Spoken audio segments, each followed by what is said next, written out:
Hello and welcome to the Home Assistant Podcast. I'm your host, Rohan, and as usual, I got Phil. Hey, Phil. Hey, Rohan. And we got a special guest today, Anthony. How's it going? Good. How you guys doing? Thanks for having me. This episode is sponsored by Home Assistant Cloud by Nabu Casa. Easily access your local Home Assistant instance remotely for a small monthly fee that supports the Home Assistant and ESP Home projects. Configuration is done by the user interface, so there's no fiddling with router settings, SSL certificates, or any YAML. So, tell us a little bit about yourself. Well, I'm from Edmonton, so I'm another Canadian. Just right. enjoying the tail end of winter here. I work for an audio-visual company, so my life during the day is designing big integrated audio-video systems that are controlled from touch panels and controlled with the voice and whatever else. Cool. So that's kind of my day job, and it kind of just naturally bled into some of my my fun passions, my woodworking, as my wife calls it. Yeah. So. Nice. I like it. So I'm guessing like big audio visual. So are you doing like smart home specific stuff or corporate-y stuff? Like we're all corporate. Yep. So I do boardrooms, rec centers. I've done some really cool jobs where someone hits a button, a button on a touch panel in Yellowknife, and 700 kilometers away on a mine site, a TV turns on. Yeah. Things like that. So that's kind of what I work in. Yeah, Nice. That's awesome. And that must give you like a whole bunch of cool ideas to use at your home, right? Way too many. Yeah. I like it.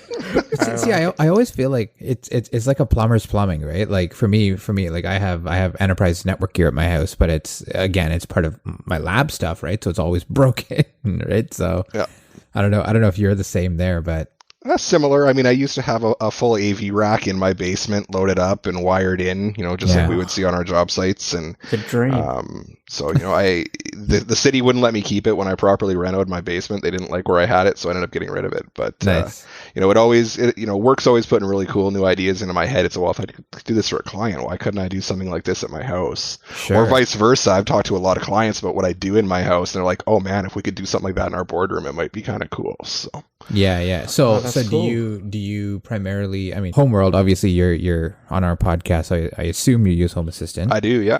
And professional world. I mean, I know a lot of those systems are quite different. Like whether it's Crestron, AMX, whatever system it is that you guys prefer. Do you translate? Do you say, okay, I can rebuild this for you? Like, let's say you have one of those ideas or you pitch an idea to a customer that says, hey, it's cool. You're doing this at home. I want to do this here. There's been certain things that we've talked about. A lot of what I've done at home doesn't necessarily translate into corporate world. Sure. But some of the things like, when I sit down at my computer, it does certain things in my office. It turns on my lights. It'll do certain things. Mm-hmm. When I wake up in the morning, I have routines where I can, ask she who shall not be named.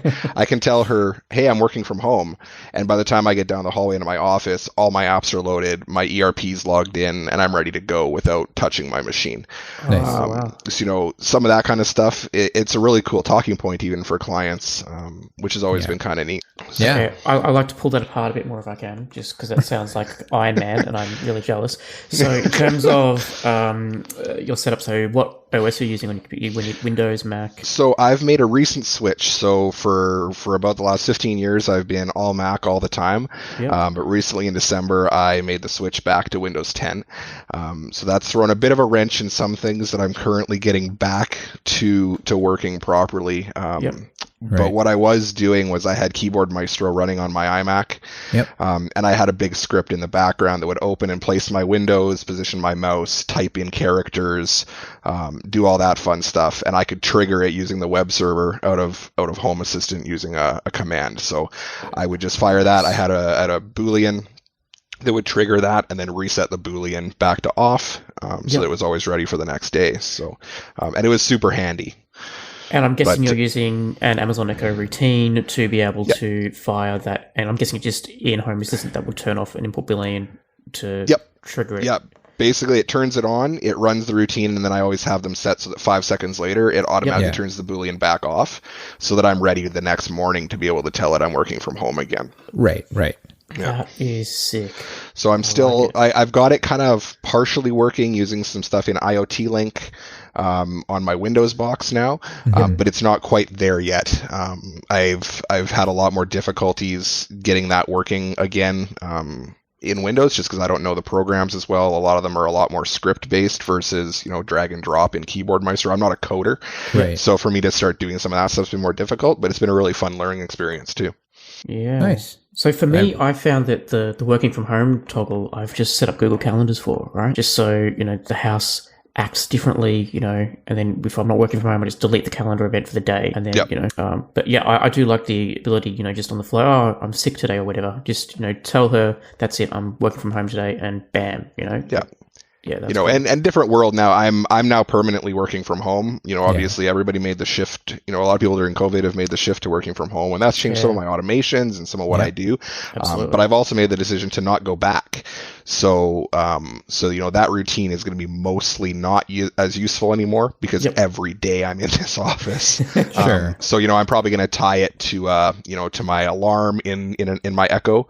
So when my alarm goes off on a work day, it starts setting up my system or whatever. So. Yeah, makes sense. Nice. And then you could even tie in like Phil was saying, like if it's a public holiday or something like that, read your Google Calendar based on that, make an exception, right? Or exactly whatever calendar you use, make an exception based on that. So that's interesting. All right. Well, okay. So we're a couple of minutes in, and we've already got some awesome ideas. Thank you very much.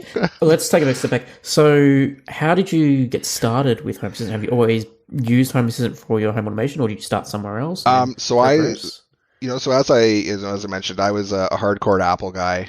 Still am for the most part. And so I started like a lot of Apple people with HomeKit. I wanted the ability to turn on a couple lights, keep it simple. So I started with Siri and a couple of HomeKit lights.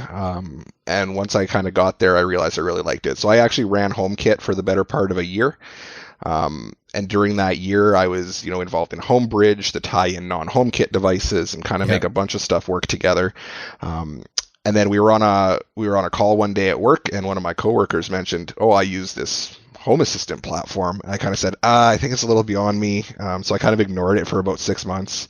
Started doing a little more looking, and I really started to like what the platform had to offer and how open it was, and how friendly it looked. It was daunting as a new person getting into it, but it still looked friendly enough to learn. Sure. So, I kind of started my transition to move all my HomeKit stuff over to there, and then I still re-exposed most of it back to HomeKit for at least a little while. So I kind of ran both systems, and then I'm mostly completely off HomeKit now. So it's all Echoes and Home Assistant. Right. So, and I've been about 2.5 years now on Home Assistant. So what was your driving for? I know that Home Assistant has a pretty good integration with HomeKit recently, and constantly being added in. What feature made you want to move away from Siri and go over to the Amazon? Honestly, it was the cost of a HomePod. Yeah. Oh, yes. I get it.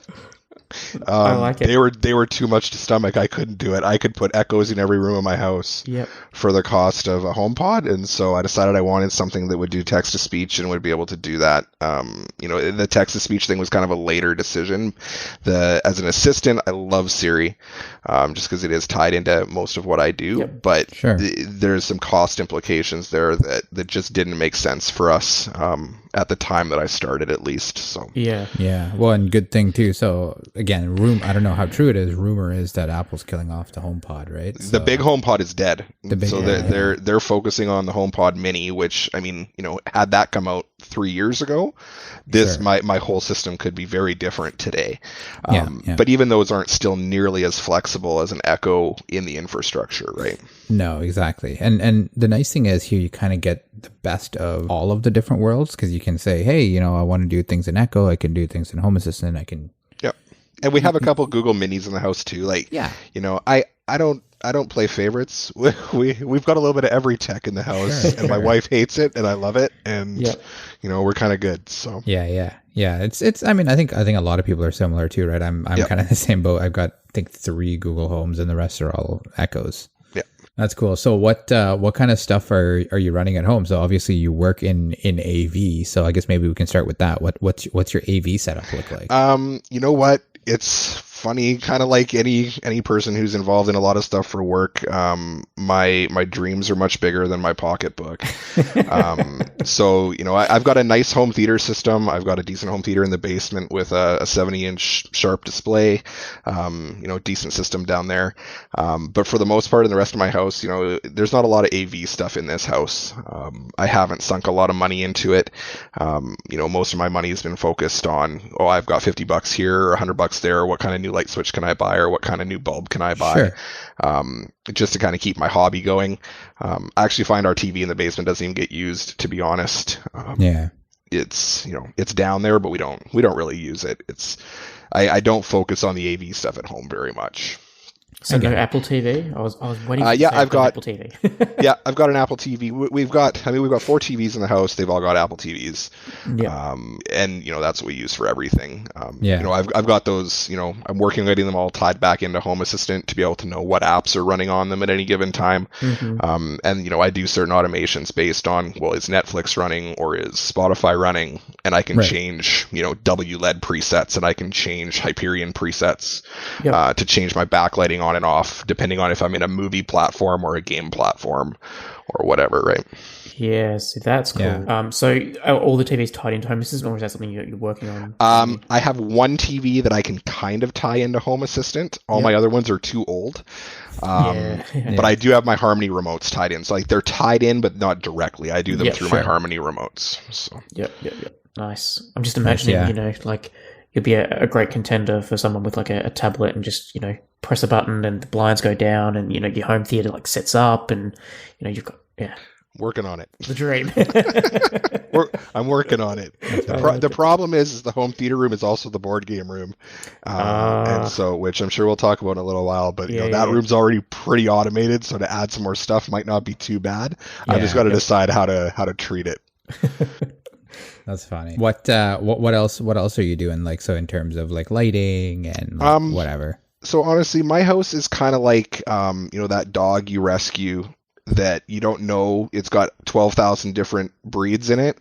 Sure. That's my house. So we've got Lutron, I've got TP-Link, I've got Belkin, I've got some Z-Wave stuff, I've got some Tuya stuff, I've got IKEA Trad-free stuff, I've got Nanoleaf stuff. Because I've kind of always been of the, I like how these work, but something has to work a little better. And so then I'll try something else and I'll decide that didn't work any better, but something still has to work better than the first one. And so I'll buy a different switch.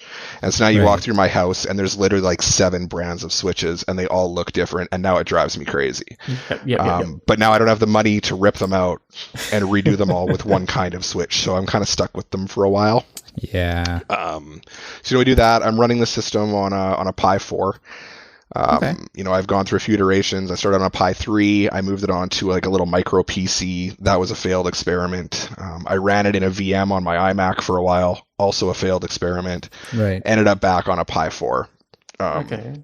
Why? So I've, why do those experiments fail? Like, the problem with having it in a VM on my iMac was I didn't find it reliable to always make sure that VM was running. Yep. So at the end of my work day, I'd either shut down my computer by accident, and then all of a sudden I'd go downstairs and be like, turn on the lights. Yep. What the hell? Turn on the lights. Yep.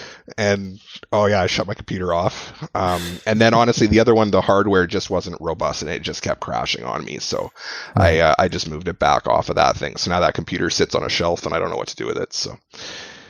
Are you using like supervised, or what are you doing? Just the standard. I can't remember what all the nomenclature changed to, but just the standard image for a Pi. Okay. Yeah, it's like Casa or something. With the virtual environment and whatnot. Yeah. That's cool. Interesting. I'm guessing the mini PC would have just run out of hardware or something. It was. I kept getting just some weird hardware errors on it that I couldn't resolve. I was getting these weird Linux errors on it, and it wasn't worth my time to troubleshoot it for what the cost of a Pi 4 was. Exactly. Yeah. That makes sense. And then so with that, so now that's all stable. That's all. Yeah, I don't think my Pi's even been restarted in 8 months. Mm-hmm. Wow. The real question is, what do you use for automation? Do you use the standard Home Assistant one, or do you use like Node-RED? I am so when I started, I was all about learning YAML. And I realized very quickly, as someone who doesn't code, I was never going to be able to realize some full benefits of what I wanted to do. So I made the hard switch to Node-RED about a year and a half ago. Nice. And I haven't looked back. I don't think I have a single automation left in YAML. I think every one of my key automations is in Node-RED now, aside from maybe just a couple very, very minor ones that I never bothered to move. But pretty much all my automations are in Node-RED now. That's cool. Yeah, it's funny. So my one colleague, I was just talking to him yesterday, actually, and a couple of days ago, I was like, honestly, I'm still not sold on it. I don't get it, whatever, right, with Node-RED. And for the first time, he actually took me through a proper walkthrough yesterday, and I was like, okay, I can kind of get behind it, right? And I'm gonna give it a shot. I know Phil and I have been notorious for being like, I don't get it. Yeah, it's funny. Like, I've listened through lots of the episodes of the podcast. I've seen lots of people online, and Node-RED is one of those very polarizing things I've found. Yeah. People either love it or people are like, what's wrong with you? Just do it in YAML. And honestly, for me, the decision was easy for me because I'm not a coder, and there was things that I wanted to do that I couldn't wrap my mind around how I was ever going to accomplish them with lines of code. And so to be able to flip over to Node-RED and, do most of it with very little coding was hugely helpful for me. There's things in my house that today, and I have a much better understanding of YAML today than I even did when I started this. There's things I couldn't wrap my mind around today on how to accomplish them in YAML without hours and hours and hours and hours and hours of research and trying versus what I've been able to do in my Node-RED environment. Yeah, and I can totally sympathize with that, right? Again, I'm not a coder by any means either, right? And I understand the YAML platform, I like with regards to Home Assistant stuff like that, but I still sometimes, depending on the day, it's still there's still days when I sit there and struggle and I'm like, I don't get it, right? And that's typically when I'll start to bug people like Phil. Fair enough. Especially with templates and things like that. It's like, okay, this starts to get... Yeah. I mean, it can get complex, right? My very first automation, like true automation that I ever did in YAML was Phil's washer project. Yeah. So that was the very first like complex automation that I ever finished in YAML. And that one took me forever to even wrap my mind around how it was working. And then when I got it working, I was like, okay, this is great. And then I tried to apply it to some other things. It's like, okay, they kind of work. Yeah. But they don't really work. And when they work, you have no idea why. Exactly. Yeah. Yeah, I get that. Talk to me about like who's in your smart home. Like how many people have you got to? So there's 4 of us. So there's me and my wife. Yep. And then we have our 3.5-year-old daughter. Yep. And we have a daughter who just turned 1 in February. Nice. Okay. So it's the 4 of us. And we've our oldest is kind of at the point that she realizes she can talk to a speaker and try to make it do things, but can't quite enunciate enough to make the speaker react. Yep. So I'm looking forward to the moment when she realizes that she could start doing a bunch of stuff in the house by talking to the speaker in her room. Amazing. But in the meantime, we always just joke that one day she's going to go to her friend's house and she's going to yell at somebody to turn the lights on. And they're just going to yell back and say, turn the lights on yourself. That's so funny. Have you looked at any of James's stuff? So it always intrigues me, right? So James Callahan, who we've had on the show a couple of times. Yeah, I think I remember hearing some episodes. Yeah. Where he's basically he's basically gamified parenting essentially. And it's pretty awesome. If you haven't, I would definitely recommend checking that out. I'll check it out a little more. We haven't done too much that involves the girls. They share a bedroom, and we've got, her bed has like ground effects, so she's got under bed lighting using WLED. Yeah. And so she loved the lights, but she couldn't change them. She couldn't do anything with them. So I actually built her a box that's got an ESP32 in it, and it's all built up using ESP Home. And so she can now control the color of her lights. She can change presets using little toggle buttons. Nice. And it just sits next to her bed, so she can like pull mission control into her bed, and she can do stuff with the buttons. But at 8 o'clock, when it's time for her to start settling down, the buttons just stop working. Nice. And the WLED ramps for 60 minutes down to 5%. And then overnight it hangs out at 5% just to give her a bit of a nightlight. And then at like midnight, it just turns off completely. Okay, that's nice. So, and then, if she wakes up in the middle of the night and she wants to use her WLED, she can't. Yeah. And she'll get, so the first few nights of that was frustrating for her, but now she knows that at bedtime she can play with it for a half hour. And then it'll just stop working. She can put it down and she can move on with her life, right?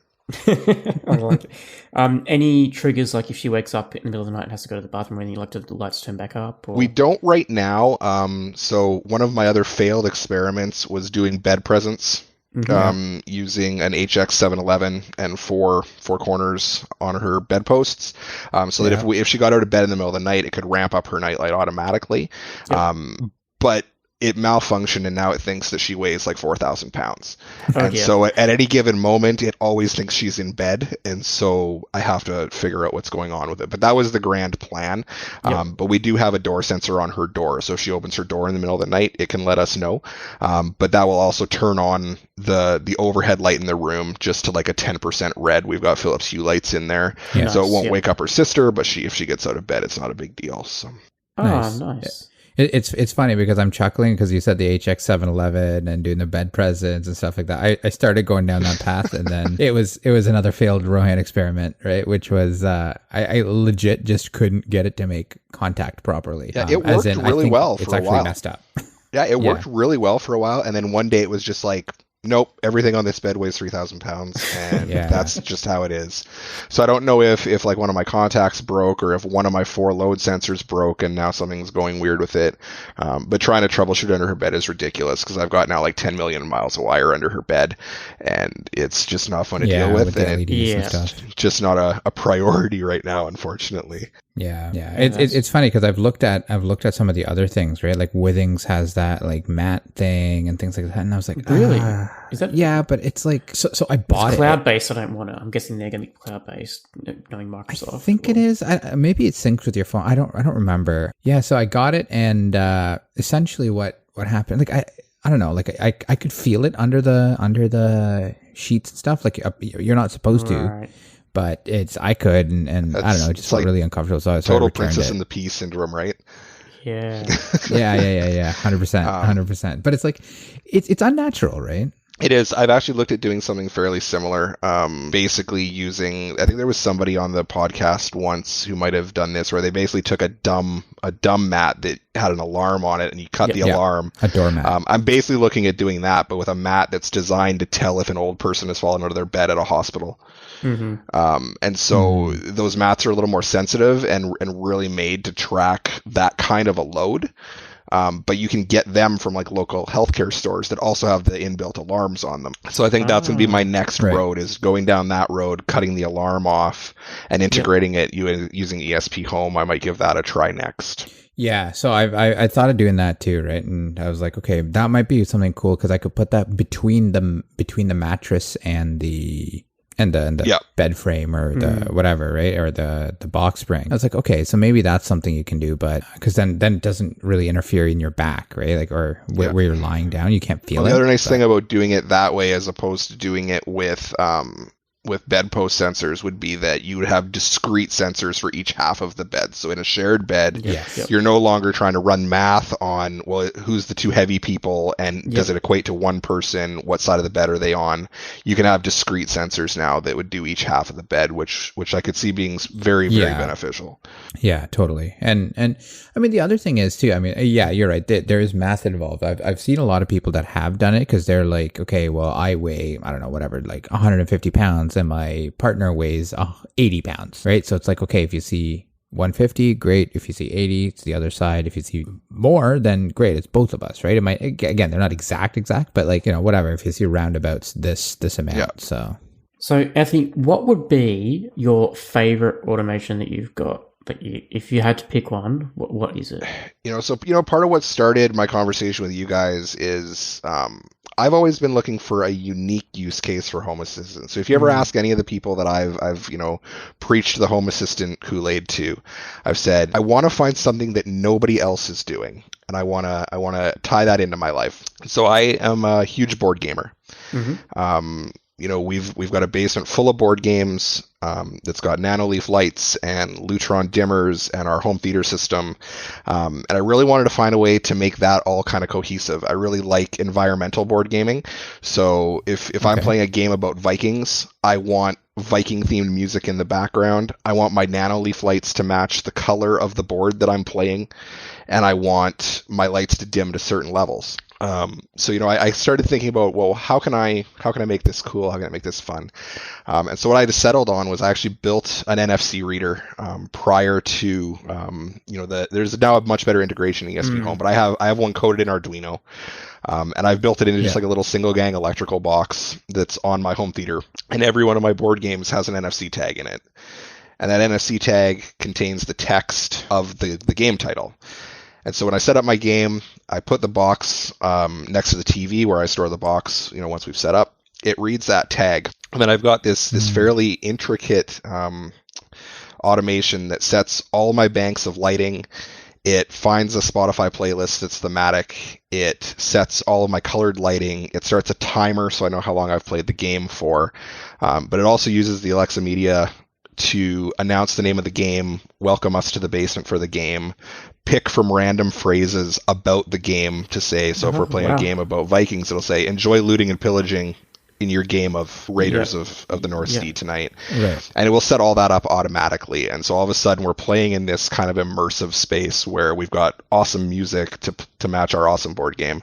And what it does is it snapshots the room. So if we were watching the hockey game before we decided to play a game, and I remove the box, it actually will revert the basement to exactly what it was before. I write a dynamic scene. So it'll turn the TV back on. It'll make sure that all my lights go back the way they were. It'll stop the timer. It sends me a push notification so I know how long we played for. Yeah.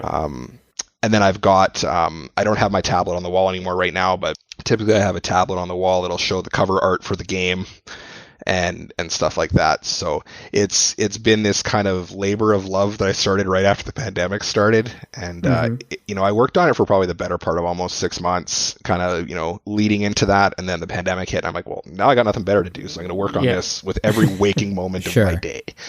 And so, that's one that I never could have accomplished, I don't think, in YAML. But I did have to teach myself a decent amount of Java because I've got a couple big function nodes that I was like, well, I need to do this. It's going to have to be Java, so I better start learning. So I took some online courses in Java so I could automate my board game room. I like it. It's great. It's great the extent people go to just. I mean, the dedication, right? That's awesome. That's it, right? But that's awesome though. Like, and I love that you were kind of like, I got to do something cool, right? And if you're somebody that likes board games and things like that, it's super, super representative of you, right? It's so there's definitely a level of respect for that one. That's really cool. Well, thanks. I'm looking forward to sharing it with my friends. None of them be able to come over and see it in person. So I'm looking forward to that. And I found a guy online who had a really cool way of randomly selecting voices for the Alexa text-to-speech. So it actually now picks from 14 random voices every time it reads. So it's not the same voice every time, which gives it more of a feel like it really is the house trying to be the super creepy big brother. And so, it's kind of neat. I think it might weird my wife out a little bit when it talks to us, but it works really well. And it's been a lot of fun to put together. I could just imagine that's awesome. If you're going to play like a medieval board game or something, it would be cool instead of music, you would have like just background chattering, like white noise for that period, right? That would be really cool. Mm-hmm. That's what I do for one of my games. So one of my games is all about like bird watching and attracting birds to your habitat. And so all of my Spotify playlist is just bird sounds. That's cool. And so in 5.1 in the basement, we get all these like fluttering birds all over the place, and it's just kind of this super serene feel to the game, but you actually feel like you can hear the birds you're working with. And that's really cool. So that's been kind of cool. And I actually store all that information in a Google Sheet. So when I add a new game, it's just a new row in a Google Sheet. And so that Google Sheet has the name of the game, but it also has numeric values for all my light bank percentages and colors for my nanoleaf lights, colors for my WLED lights. And so my function node I actually have a node in Node-RED that pulls that in every time there's a new NFC read. It pulls that in off Google Sheets. It finds the record that matches, and then it uses all of those as the variables in my further nodes. Sorry. So if I don't like my lights at 50%, I want them at 30. All I have to do is That's edit. awesome. Edit that the way, spreadsheet. yeah, like you don't have to, every time you buy a new board game or change, I want this change, you don't have to go in and edit JavaScript. You can just go in and bam, there it is, Yep. right? Yeah, and it's worked really, really well. It's fast, it's reliable, and it doubles as game management for me. So I also then know at any time what games I have in my collection. In terms of, you said you were using a timer to track, how long you played a game. Are you recording that anywhere? Like, are you charting that, or is it just straight to the push notification? So I'm not today. Today I just send it to myself because I track separately in an app on my phone. One of my next goals with this is that the website that I ultimately track my games onto, which is called Board Game Geek, has an open API that you can push into with Java. So eventually I'd like to be able to take those plays, and it knows what game and it knows how long, and push that play in automatically to that website, which would then push back into my phone in the app that I use. But it looks a little hinky, and so I haven't gone down that road yet because I don't want to break my database that I've already gotten built of all my games and all my play times, right? Yeah. So that's really cool. Yeah, I like that you just like, how can I make this? How can I improve my my hobby and take it to the next level? Right? Like, yeah, great. Yeah, it's kind of a cool marriage, right? Yeah, and again, it really brings that experience, right? So I mean, I'm excited to find out, some of the reactions of people when the pandemic hopefully ends at some point, and you have people over, right? And, just to see what that's like. And in that full experience too, right? Because I'm guessing it's just probably you and your partner right now that are the two of you guys that are just playing, right? Maybe one of your kids or something like that. But rather than like a room full of like 8 or 10 people playing a board game, that's like, different vibe, right? Like, yeah, 100%. So, and even, even the two of us, like, even if we go down, like, we both notice if I forget to put the box by the TV, because, we'll say, oh, the music's not here. Okay, let me go put the box down. Because we immediately notice that isn't there anymore, or that the lights aren't quite the way we normally have them when we play if I quickly set up, because we've done ourselves with a half an hour to play a game, right? So, it's quickly become we notice if it doesn't happen. And it's a little off-putting to not have that music and not have that lighting change and not be in our normal environment anymore. Sure, right? That's interesting. So it's basically just you just have the NFC tag just stuck to the box or whatever, and then. Yep, I have it in the same spot in every box. And so I always just know the box goes in a certain orientation in regards to the title of the game. And then I just slide it next to the reader, and then it reads, and it goes. Interesting that it knows to pick, like, it can pick up that it's left the NFC tag. Like, So the way that I did it in Arduino, is it's basically, it pulls the reader every second. Right. Yep. And so every second it's checking, okay, yes, it's there. And if it ever changes to nothing there, that's when my binary sensor changes my main sensor changes in Home Assistant. So that's how I know if it's there or left or there or left. Interesting. I wonder if you could do like, I don't know how you store your games, but assuming it's on like some kind of shelf or something like that, I wonder if you can put like a bigger reader there and say, hey, the game is gone. And I have seriously thought about trying to figure out how to make that work. I think the undertaking would be incredible. Oh, 100% it would be. But I mean, it's gone through my mind many, many times. Yeah, because you could do cool things, right? Let's say somebody is, hey, I wanna check out this game, so I pull out the game, and then the music starts playing and things like that, right? Just to kind of get in the vibe of like, ooh, okay, maybe this is a cool one, just to pick a game, right? Even no, I totally agree, and I'd love to try to get there. It may be something I try to demo even in. I have one of those IKEA shelves that have the cubes. That's how I store my games. So even to try to set it up on one of them, the problem would be is you'd have to have a whole bunch of readers to capture enough space, right? Yeah. I wonder if you could do something with a door window sensor, like one, like even those cheap Xiaomi door window sensors, right? Like, and as soon as the box gets pulled away, like the box would have the magnet inside it. And as soon as the box pulls away, then it knows, all right, this game's been pulled out. Now I know this game's gone, right? That can get pretty costly though. Yeah, I guess, but as opposed to needing how many? If you have a lot of how games. much is an Arduino NFC tag reader? Like, mine was about $16 to make. Really? Oh, I would have thought that. Yeah, it wasn't bad. Expensive, yeah. I mean, yeah, it wasn't much, and then it was like 9 billion hours to make it work. Yeah. But once you got one but, working. I mean, once you got the code, you got 100 working, right? Like it's. Yeah, exactly. So. Or alternatively, we've talked about like machine learning, like deep stack image processing. Why don't you just get a camera like facing and then just every minute just take a picture of your box of your catalog of games, and whatever's not there, that's it. It's gone. I mean, my wife probably is not allowed to listen to this podcast because she's just not going to like you guys for these ideas you're putting in my head.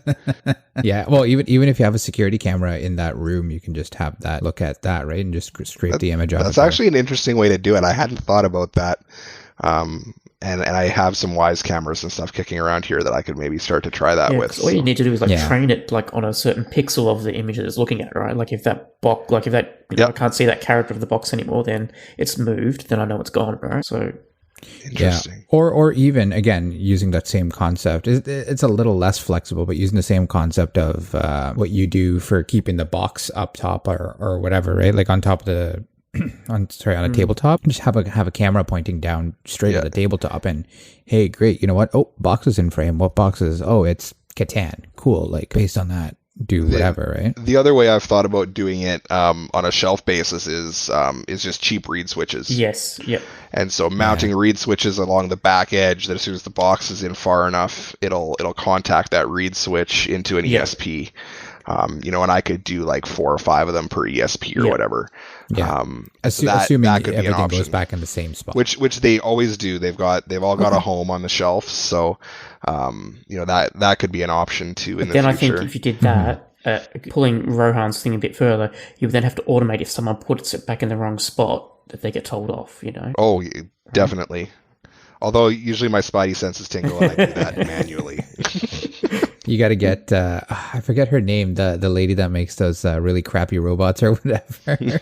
Just slap somebody there you go. Upside the head. I love it. But yeah, no, that's really interesting. It's cool because I mean, even now for me in my head, I'm like, oh, there's like all of these different ways that you can look at doing whatever, right? So eventually you're going to have the world's most expensive IKEA cabinet. That could be a thing. It's true. The world's most technologically advanced IKEA cabinet there. So life goals. Right. So Anthony, you've obviously got your new game automation system set up. What's your future plans? Like, what's something have you thought? Surely during this pandemic, you've had so much time to go. Oh, what do we want to do that too? Right? There's some things that I wanna do. I want to get. So I've recently set up the Steam sensor for video games, and so I want to do some more work in my office to do some lighting and some computer automations based on my Steam account, what you're logging into a game stuff at the time. Yep. Do that. It can automatically open Discord or whatever. Some different things like that. We want to do some more work in the girls' room in terms of the door sensor, and if she comes out at night versus if the door opens during the day, what does that look like? I haven't necessarily had a lot of time. It's funny, you'd think over the last year I would have had a lot of time to think of a lot of new stuff I wanted to do, but I've actually found myself way busier just because we've had a lot more time to focus on some family stuff and whatever. Sure. So some of it is I want to bring some of my old Mac automations that worked really well in the native app into my PC environment. So setting up my PC. I have WLED lighting under our cabinets in our kitchen, and I use them as a giant presence light for if I'm in a Teams or Zoom meeting. So my girls know if they look up and the kitchen is red, don't go up because I'm in a meeting. But doing that in Windows is nowhere near as reliable as it was doing it on my Mac, because I'm trying to do it through IoT Link, and I'm trying to do it through Presence Light, and I'm firing API hooks all over the place. Sometimes it works, sometimes it doesn't, sometimes it's super delayed. I'm trying to find better ways to do that. I want to find better ways to deal with guest mode.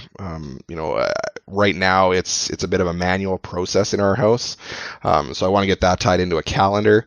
We've had more than one occasion where our my in-laws or whoever has come over to watch the girls, and we'll leave the house and we'll forget to turn on guest mode.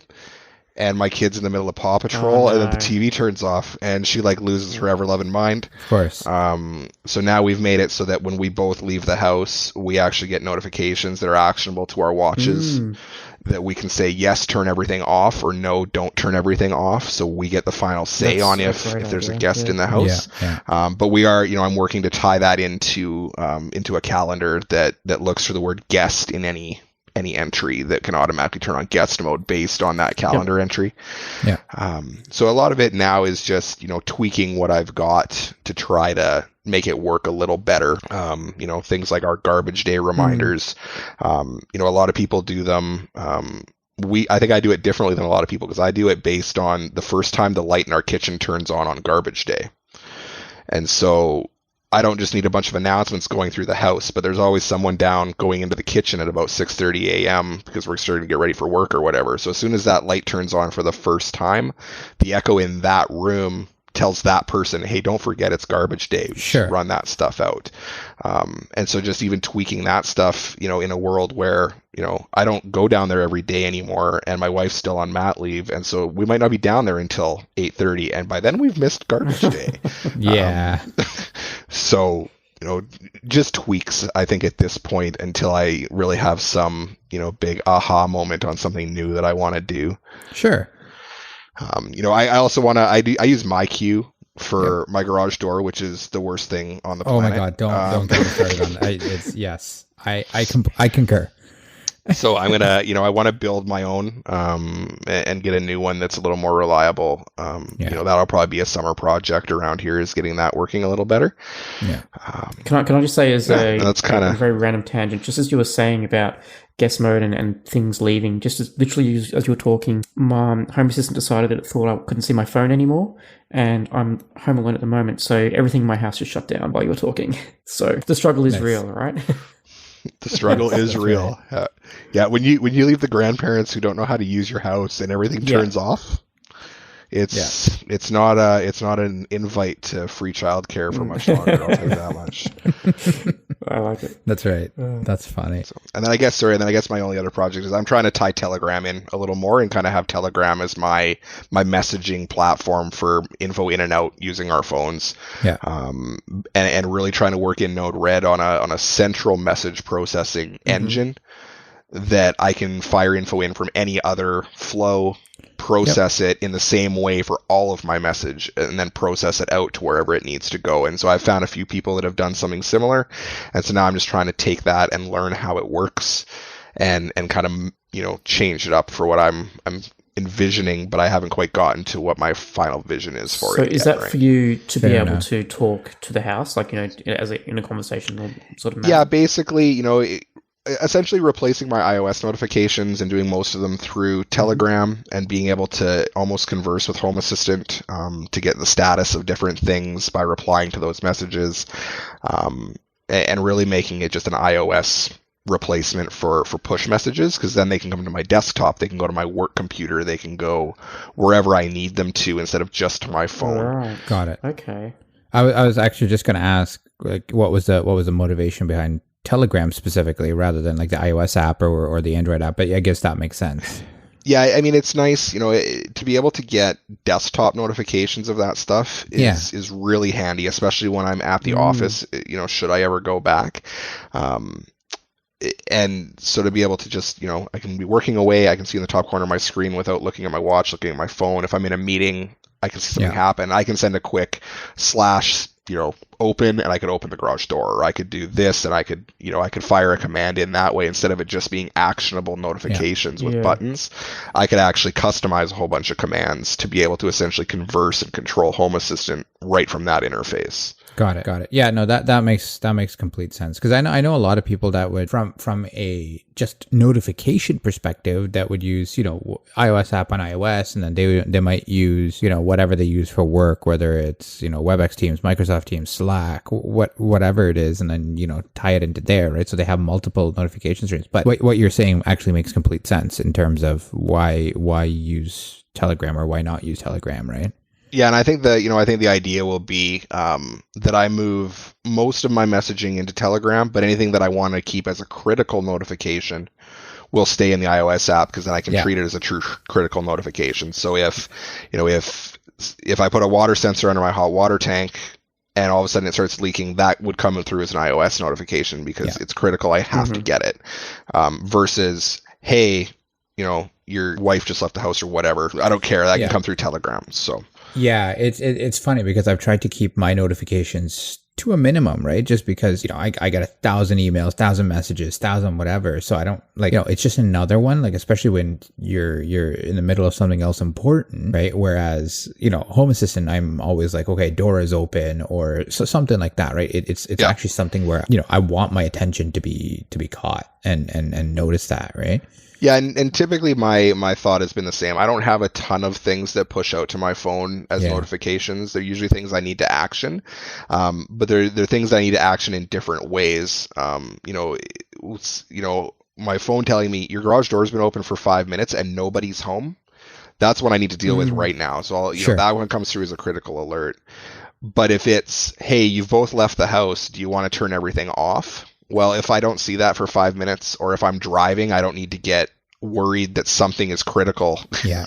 It can come through. And the cool thing about doing it with Telegram is, instead of just having two buttons for turn everything off or don't turn everything off, I can have commands that I could just reply with /1/2/3, and they could all do something different, instead of them being hard buttons that show up in that actionable notification. Yeah. Plus, if I swipe the notification and don't do anything with it, it's gone. In Telegram, because it's in a chat, I can still action it. Yeah, that's a good point, actually. Yeah, once you swipe that notification away, there's no getting it back. Especially if you do it by accident and you're like, what did it say?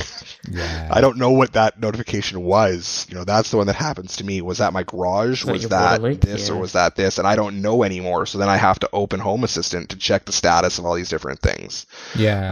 The other thing you could do is you can also, while that happens, you can also have it come in as a persistent notification for 10 minutes or whatever. True. Remove it, right? Yeah. So then when you open it, you don't have to look at every entity in your Home Assistant, which can get very tedious. This is true.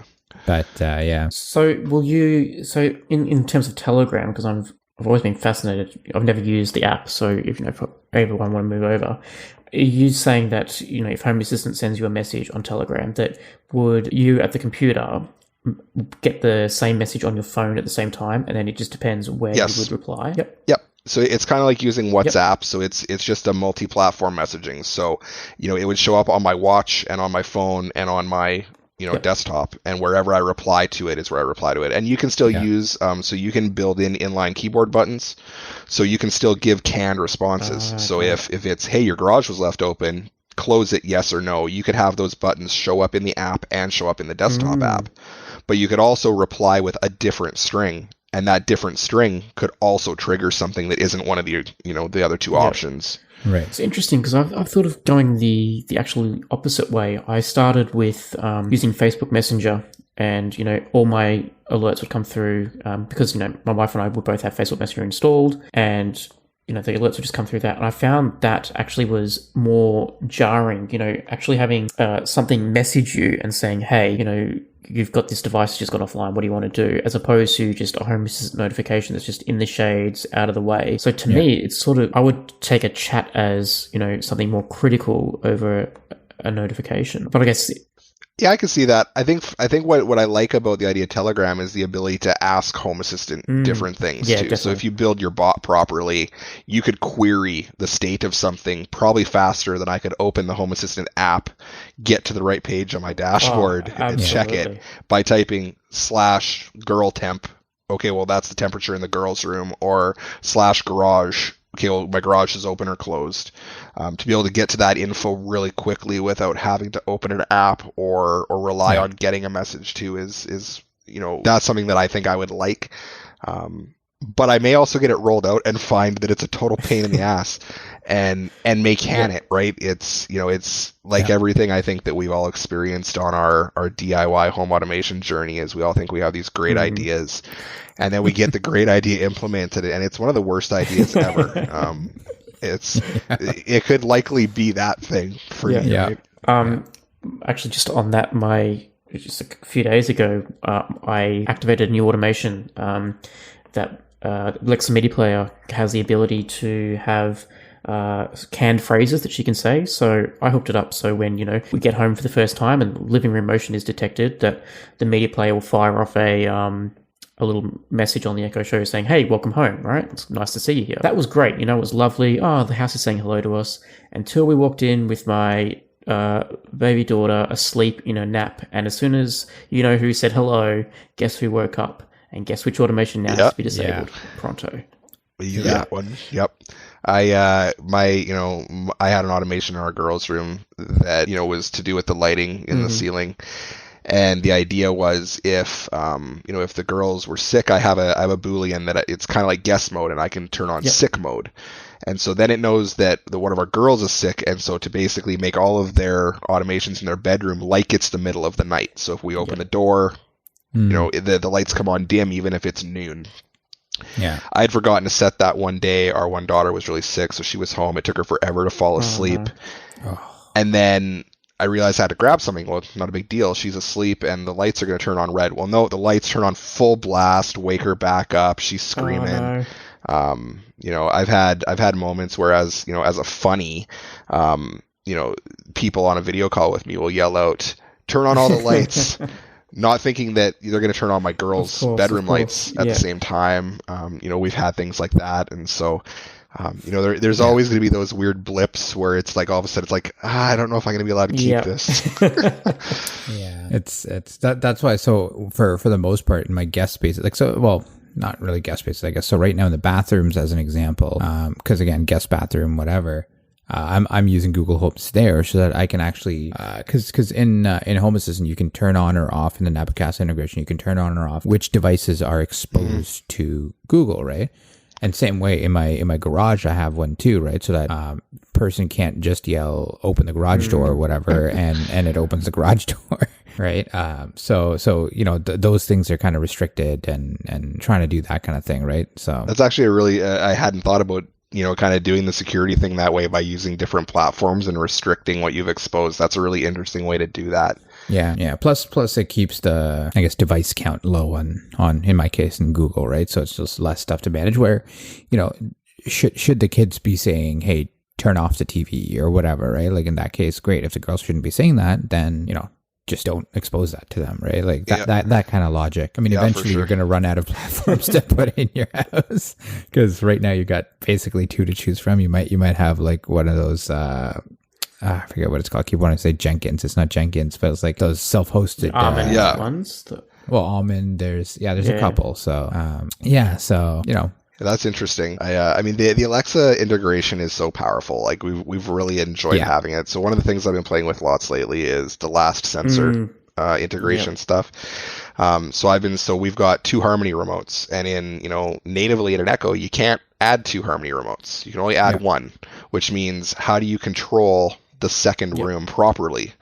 So what we've started doing is I basically have the same routine in my Echo for turning on a TV or turning off a TV, and it fires a Boolean in my system based on which Echo I talk to, so that I can say turn on the TV in whatever room and it turns on the right one, or turn on the lamps and it turns on just the lamps in that room. So we're actually starting to do go to channel 300, and so our favorite 10 channels. So go to the Food Network, go to Home and Garden.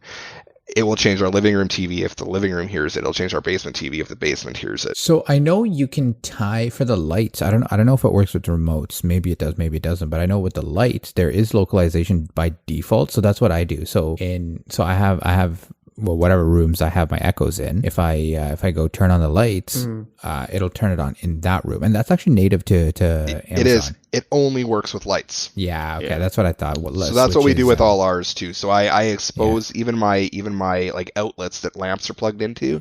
I expose them out to she who shall not be named. Sorry. I expose them out to her. I change them in the Alexa app to show as lights. So that when I say that, it controls the outlets and the switches and the bulbs, but it only works for lights, and it's super frustrating. Yeah, I think it works with my switches too, because I think my Wiimotes that I have controlling my like table lamps and things like that. I think, if I'm not mistaken, those come in as well. I think whatever device you put wrong. in like a group, right? Like into a room in the into that room. Because I have a mode called grey mode, right? So the living room grey mode, taken from Star Trek. So at nighttime, if we want the lights to be in a really dark place, we have a thing, turn on living room grey mode. And my goal is to change it, instead of having to say living room grey mode, to just be grey mode and be room contextually aware. But I've noticed at the moment that for whatever reason, if she doesn't recognize that we've said grey mode, she'll just assume we've said turn on living room. And so that will actually turn on not only grey mode, which just comes in from Home Assistant as an input boolean, but it will turn on the TV, it'll turn on our air conditioner, and it'll turn on all the lights. And then, of course, grey mode comes in. Because it's part of that group. And then grey mode comes in and turns everything back down. But yeah, it's just interesting that, there is a lot that it's all powered from that group, right? Yeah, but I think that, conversely in that group, I think you can turn the whole room on or the whole room off. Yep. Or you can say turn on the lights and it will localize that. But if you were to say turn on the TV in that room, I don't think that it works. Won't do anything, eh? Yeah. Interesting. Okay. But I do like that. It's a good case, like a use case for using that last sensor in the media player. It's super handy. Yeah. It's been working really well. It hasn't failed on me yet since I implemented it. What's the lag time like? Because I know none. Because I think there's a service you have to call to say, update the last. Yeah, I force the update immediately.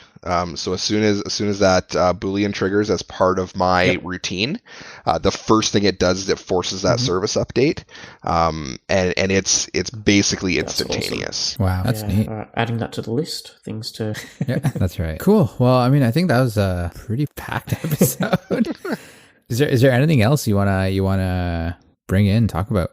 No, I think that's pretty much it. I talked about pretty much everything I've got. I've got automated blinds in my room here that I don't think I mentioned, but I think I covered off most of what I do, the things that I'm looking forward to doing. And I always love hearing, some of the crazy stuff that other people have done when I listen to the podcast too. Sure. I remember a while back, one of the podcasts that sticks out in my mind was, I can't remember who it was, but some guy basically had this really elaborate automation when he was doing the dishes, where he had like drain sensors. And so if the water was draining out of his sink, but it was right after dinner, it knew he was not doing the dishes yet, but his kids were probably washing their hands. And I was like, mind blown. And that was the day I started thinking about, well, it's got to be way simpler to do what I want in my basement. That's right. So if this guy can figure it out, you can too. So yeah, I mean, it's been a really, really fun journey, right? Yeah. It's and that's what it's about, right? At the end of the day, it's enjoy it, have fun, do something cool, right? So yeah, that's it. Well, Anthony, thank you so much for taking the time and coming on and talking to us. Really appreciate it. Yeah, I appreciate it. Hey, no problem. Thanks for having me. Cheers. If you want to share your Home Assistant journey or come on as a guest, reach out to us at feedback@hasspodcast.io. That's HASS podcast.io.